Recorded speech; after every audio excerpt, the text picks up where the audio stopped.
Hi guys. Welcome to Gentleman Mindset channel. So before we get started, make sure to hit that like button, also subscribe to my channel. In this video, we will talk about 10 tips to move like a leader. So make sure to watch the full video. If you act confident, then you will feel confident, which means you are confident. Charisma is such a mysterious concept to most. It's one of those words attributed to the types of people who can just walk into a room and own it.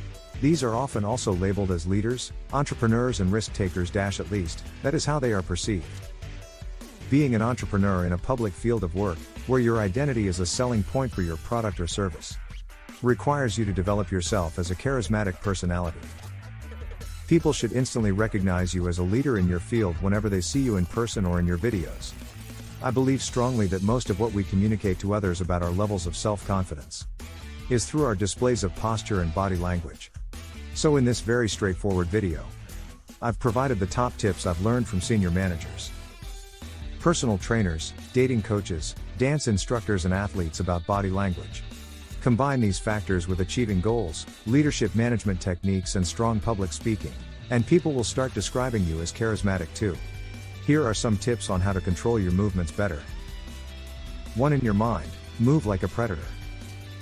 Think of how a tiger or lion moves when they're not hunting. Slow, sleek and purposeful. These are the movements of an animal unhurried because they fear nothing. Ask yourself, how would I move if I didn't have a care in the world and nothing scared me? Slow down, move as if you were a spectacular vision of perfect human awesomeness. Some people mistakenly perceive rushing around in an assertive way as demonstrating confidence. A few very confident people do actually move like this. But those at the very top of their field, who recognize no competition, feel like the best, so move without haste. Think of the top actors, CEOs, billionaires, etc. How do they move? 2. Move like you're in semi-slow motion. The key points are to move slowly and purposefully. Avoid quick, jolty movements that give the impression of anxiety. Walk and move your arms as if you're walking underwater in a pool. Take a week to consciously check out your nervous habits, like twitching, fiddling with your hands, and jerky movements. If you can, try filming yourself giving a presentation and look for anything that stands out as lacking confidence. Aim to correct these bad habits consciously. It will take a while to master them all. I'm still working a couple myself. 3. Maintain eye contact. Here's a great exercise to build on this challenging skill. For a whole week, write down the eye color of every single person you speak to, for example, tall man, sales clerk, hazel and slightly bloodshot. This will get you into the habit of at least making initial eye contact during interactions. Eye contact is challenging for many, particularly men, as it can feel confrontational. Push yourself to be able to maintain eye contact for 100% of an interaction. Over time you can whittle this down to a more appropriate amount, which I would recommend for one-to-one interactions is 90 to 100% while they are talking, and about 50% while you are talking. When talking to groups, always be in eye contact with someone, a vital skill for public speaking, but share it around a few seconds at a time to keep people engaged, kind of like spinning plates. 4. Smile. Confident people don't look serious all the time, they smile because they are happy and unafraid to show it. Some people really struggle to smile, and not doing so makes them look tense and stressed out. Practice smiling in the mirror if you have to. Some people tell me they are uncomfortable faking a smile. I agree, you should not fake anything. But think of smiling as more than just expressing happiness.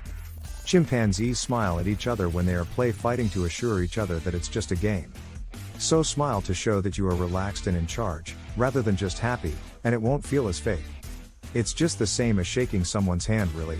Shaking their hand isn't how you feel, but you do it because it's a body movement designed to convey an idea. Nice to meet you. Smiling conveys I am confident. Done right, it also conveys I am the most secure person in the room. Smiling is so important for demonstrating confidence. The two main occasions you should always smile is when meeting someone for the first time, and when entering a room full of people. Try this for a while, combined with the solid eye contact, and see how people respond to you. 5. Talk with your hands. Again, the movements need to be slow and restrained, but using your hands to emphasize your points while you talk is a common habit the most successful speakers employ. Watch videos of top CEOs, TED Talk guests, rock stars, etc., and watch them use their bodies to add flair and passion to what they are saying. 6. Touch people, often. No, I'm not kidding. Dominant, confident people make physical contact with others, often. It takes a lot of practice to get used to doing this if you are not comfortable with it. Start with social, comfortable events, like when you are at a bar with your friends. Just start patting people on the arm, shoulder or even knee when making a point, or putting your hand on their back to guide them somewhere. Get used to doing this until it becomes a natural thing to do. Then you can escalate to doing this in professional settings once you get a good understanding of boundaries and appropriateness. Psychologically, touching builds relationships quicker than talking. This is why people can fall in love after sex. 7. Spread out. Specific to sitting down, always aim to take up as much space as possible. This one is more for the guys. I don't recommend you girls spread yourselves out like a guy can. However, the gender universal body language of confidence for sitting includes draping your arms over the back of the chair, crossing your legs at the knees, and leaning back. Sit in the chair like you would if you own the venue. In fact, just do anything like you own everything. 8. Consciously relax.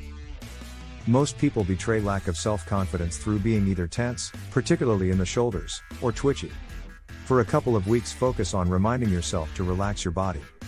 It's about a combination of dominant posture and relaxed movement.